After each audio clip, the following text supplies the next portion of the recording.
पढ़े लिखे लोग हैं, व्यापारी हैं, उन सबको आज बुलाया था कि वो कैसा उत्तर प्रदेश चाहते हैं। पिछले 15 साल का सूखा हक वंचित बहुजन समाज के खाते में आया है। पिछले 15 साल हो जाएंगे 2027 में कि वो जुल्म, जाति, अन्याय, अत्याचार के शिकार हो रहे हैं और सरकार की जो योजनाएं हैं वो भी ऊंचे मकान और फीके पकवान जैसी। इसलिए हक वंचित समाज में भाईचारा बना के और बूथ सेक्टर संगठन को जो है, विधानसभा के संगठन को मजबूत करके आजाद समाज पार्टी 2027 के चुनाव को मजबूती से लड़ेगी और जो त्रिस्तरीय पंचायत चुनाव हैं उनको भी बहुत मजबूती से लड़ेगी। उसी की तैयारी के लिए मंडल वाइज ये समीक्षाएं और प्रभु सम्मेलन चल रहे हैं। इसके बाद भी पदाधिकारियों का अलग से कार्यक्रम है जिसमें उनको गाइडलाइन दी जाए किस तरह से उनको अगले 2 महीने काम करना है। फिर समीक्षा करके जो भाईचारा कमेटियां 12 जातियों का भाईचारा संगठन हमने बनाया है उसको किस तरह दुरुस्त करना है और वोट तैयार करनी है और वोट के जरिए इस हक वंचित समाज को शासक बनाना है, इसकी तैयारी हम लोग कर रहे हैं। सर, बसपा में कौन सी कमी रह गई थी कि आप उसको पूरा करना चाहते हैं? पिछले 15 साल का जो सूखा हुआ है उन्हीं की वजह से है। अगर वो सूखा ना होता तो शायद हम लोगों को जरूरत ना पड़ती। आप ये समझिए, हमारे लोगों ने जितना भी प्रयास कर सकते थे किया, लेकिन वो सूखा खत्म नहीं हो रहा है। वो सूखा उत्तर प्रदेश में तो इस बार लोकसभा में भी दिख गया कि जनता किस तरफ है। जनता आजाद समाज पार्टी के रूप में इस वृक्ष को, इस पेड़ को वृक्ष बनाना चाहती है और इसकी छांव में अपने अधिकारों की रक्षा करना चाहती है। वो ये जानते हैं, लोग भी ये समझ रहे हैं कि 4.5 साल जब उन पर अन्याय होता है, जुल्म जाती होती है, सरकार की गलत नीतियों के खिलाफ अगर कोई लड़ता है तो आजाद समाज पार्टी लड़ती है। तो आजाद समाज पार्टी को ताकत देके उनको अपना और आने वाले अपनी नस्लों का भविष्य सुधारना है और मान सम्मान का जीवन प्राप्त करना है। आप अखबार उठा के देखो, रोज खबर आती है कि बहन बेटियों पे बलात्कार हो रहे हैं, रोज खबर आती है कि गरीबों की जमीन छीनी जा रही है, रोज खबर आती है कि लोगों को मार के लटकाया जा रहा है और वो परिवार ही सड़कों पे आंदोलन करते घूम रहे, कोई सुनने वाला नहीं। ये तब हो रहा है, उस सरकार के संरक्षण में हो रहा है जो सरकार ये वादा करती है कि हमारी कानून व्यवस्था बहुत अच्छी है। कानून व्यवस्था बहुत बुरी है और जनता इस जंगल राज से मुक्ति चाहती है, वो मुक्ति का विकल्प चाहती है और आजाद समाज पार्टी का ऐसा दल है जो सभी को साथ लेकर चल रहा है। इसलिए मेरा विश्वास है कार्यकर्ताओं की मेहनत संघर्ष से आजाद समाज पार्टी ताकतवर होकर उत्तर प्रदेश की सत्ता में आएगी और 403 विधानसभाओं पे हमारा ये जो संघर्ष है वो तेजी से आगे बढ़ेगा। अगले 1.5 साल में हम अपने बूथ सेक्टर विधानसभा कमेटी को मजबूत करके विधानसभा की तैयारी को मजबूती से आगे बढ़ाएंगे। गठबंधन का कोई संबंध है कि नहीं? जनता से गठबंधन बहुत मजबूत है। जनता को वोट देनी है। पार्टियों का गठबंधन तो टूटता रहता है, पार्टियों के चक्कर में नहीं पड़ना है, जनता के हितों की रक्षा करनी है। क्या बसपा कभी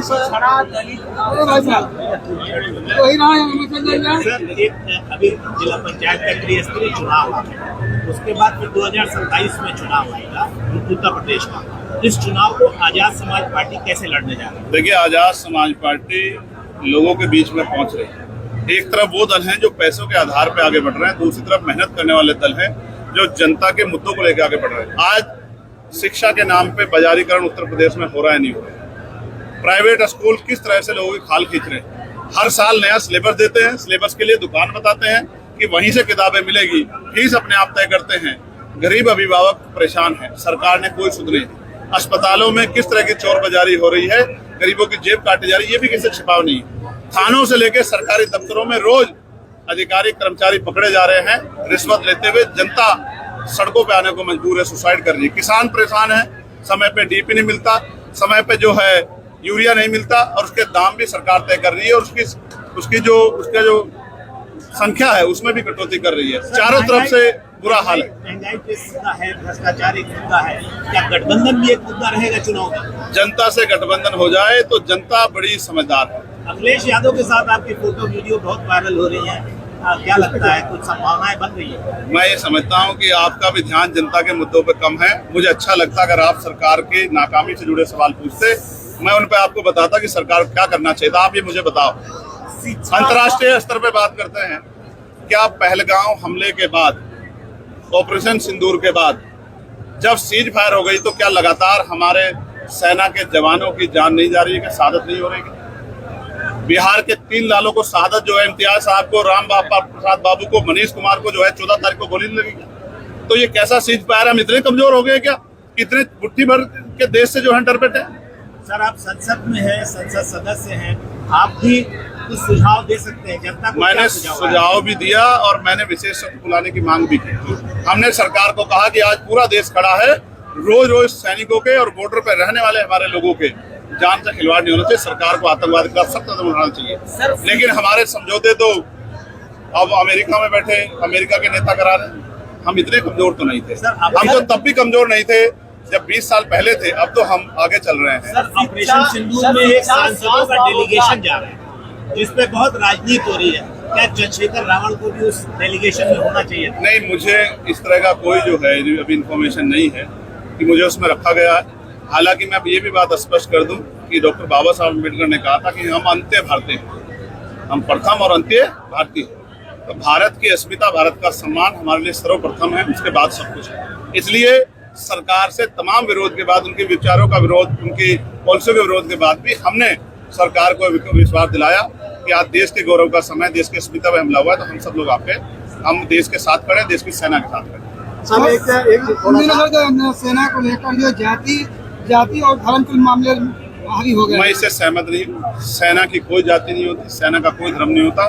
इस तरह से हम सेना का अपमान हमें जाने में नहीं करना चाहिए। सेना के जवान हैं और उन पे हमें गर्व है क्योंकि वो वहाँ लड़ रहे हैं। इसी वजह से हम यहाँ से उनसे बैठ के मीडिया से बात कर रहे हैं। शिक्षा, स्वास्थ्य, रोजगार पर न तो पक्ष बात करना चाहता है न विपक्ष बात करना चाहता है, इसके क्या? हम तो लगातार पार्लियामेंट में बात कर रहे हैं। हमने एजुकेशन पॉलिसी बताई कैसे होनी चाहिए और हमने हेल्थ पॉलिसी बताई जिससे गरीबों की जेब नहीं कटेगी और सबको अच्छा इलाज और अच्छी एजुकेशन व्यवस्था होगी। हमने तो पार्लियामेंट में बात रखी सर, लेकिन सरकार उस पॉलिसी को लागू नहीं करेगी जिससे जनता को फायदा हो। सरकार उस पॉलिसी को लागू करेगी जिससे पूंजीपतियों को फायदा हो। उसने शशि थरूर के नाम पे जो सबसे आगे आ गया है, उसको लेकर कांग्रेस लगातार विरोध कर रही है। यार, मैं आजाद समाज पार्टी के विषय से ये कह रहा हूँ कि सरकार ने केंद्रीय जनगणना की बात की है, उसकी टाइमलाइन भी तय कर दें, डेडलाइन भी तय कर दें तो ज्यादा अच्छा हो जाएगा, वरना ये चुनावी जमला हो जाएगा और चुनावी जमले के बाद सरकार को जनता के गुस्से से, आक्रोश से जो है रूबरू होना पड़ेगा। बीजेपी सरकार जिला त्रिस्तरीय पंचायत चुनाव और जो विधानसभा चुनाव होगा, आजाद समाज पार्टी क्या सारी सीटों पे अपने चुनाव लड़ाएगी या? जिला पंचायत का चुनाव आजाद समाज पार्टी अपने बलबूते पे, त्रिस्तरीय पंचायत चुनाव अपने बलबूते पे लड़ेगी और बाकी के फैसले पार्टी के होंगे। लेकिन मैं आपको पूछना चाहता हूँ और बताना चाहता हूँ, गाजीपुर की सड़कें मैंने यहाँ देखी, क्या आप ईमानदारी से बताइए, क्या गाजीपुर की सड़कें इस सरकार के झूठ का खुलासा करती नहीं करती? क्या हाल है गाजीपुर का? गंदगी का की क्या हाल है? पानी की व्यवस्था क्या हाल है? आप बताइए, क्या गाजीपुर की सड़कों के लिए मुख्यमंत्री जवाबदेह है या नहीं है? केंद्र की सरकार जो नेशनल हाईवे बनाती है उससे तो हम लोग सवाल वहाँ पार्लियामेंट में करते हैं, लेकिन राज्य सरकार जो है जो बड़े बड़े वादे करती पीठ ठोकती है, तो मुख्यमंत्री जवाब देगी गाजीपुर विकास से छूता क्यों है? गाजीपुर के हर 100 मीटर पे गड्ढे क्यों है? क्या गाजीपुर जिले के लोगों के आत्मसम्मान के साथ खिलवाड़ करने का अधिकार सरकार को मिला है? चंद्रशेखर जी, एक अंतिम सवाल। अभी आपका मैं सुन रहा था स्पीच, उसमें आपने कहा कि संविदा कर्मियों को आप परमानेंट नौकरी करने जाएंगे अगर आपकी सरकार आई। Yes. इस दावे में कितनी सच्चाई? इसमें पूरी सच्चाई है। जिस तरह पार्लियामेंट में मैं निजी क्षेत्रों में आरक्षण का बिल लेके आया था, वो बिल नहीं था, वो ये भी सच्चाई थी कि होना चाहिए। उसी तरह से जितने संविदा कर्मी भाई हैं जो अलग अलग डिपार्टमेंट में आज डर रहे हैं कि कल उनकी नौकरी पे खतरा पैदा हो सकता है, मैं उन सबको विश्वास दिलाता हूँ कि वो घबराए नहीं, वो सेवा कर रहे हैं, उनकी सेवा को पक्की सेवा करने का हम लोग करेंगे। वीडियो वायरल हो रहा है।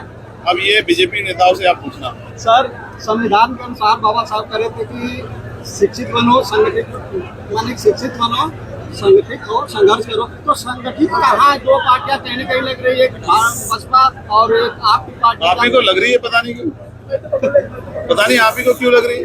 एक आदमी घर से निकल रहा है, एक आदमी सड़कों पे खाक छान रहा है, एक आदमी के पैसे से बुलाए से लोग नहीं आ रहे, एक आदमी के यहाँ बैठने की जगह नहीं है। बीजेपी सर, अगर सच्चाई होती तो मुख्यमंत्री सुरक्षा लेके नहीं घूम रहे होते।